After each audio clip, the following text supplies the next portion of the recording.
Lately, Nyokayemabhunu's extradition to Zimbabwe marks a new trajectory to politics. Nzana bina masho obra pangwa ine tiona maletters ari kusekuletiwa kumazanu PF profiles komana vekozwa mawo veterans nevamwe vari linked to the Zvakanaka faction. Pangwa inochenuka kunzi Nyokayemabhunu anozikamwa kunzi Nyokayemabhunu is a lieutenant and he was taking part panguva yana Comrade Bombshell Gesa achimobilize citizens panguva ino achenuka kunzi vachiramba kuti nhau 2030 ngaimiswe 2028 handi kuma-elections. Panguva ineyi taona Nyokayemabhunu akanga ari mumaoko evasungwa munyika yeSouth Africa nokuda kwenhau idzi ende nenhau dzasuspectiwa nhau dzemadocuments, but panguva ino kuri soon after Cap 3 ichisainwa into law makomana they are now being released. Sasa pena mashuko mdani kwa nyuka nikozwa not about subscribe or like on the bell icon.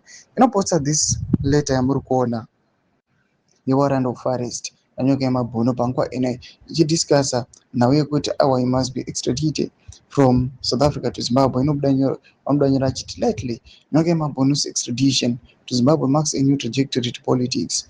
A. Why after Cap 3? B. Who is going to expose to secure his release? C. Who was behind him?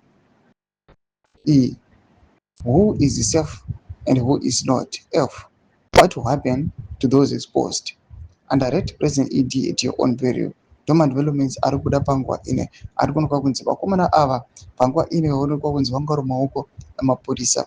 Panguva ine zvobuda pachena kuti nhau idzi dzanga dziri kufambisiwa kuti vakomana ava vasauya vachiafecta kana kukanganisa maprocesses ekuti ma-constitutional amendments apaswe into law. Right now apaswa into law, now they can do whatsoever they deem want to do.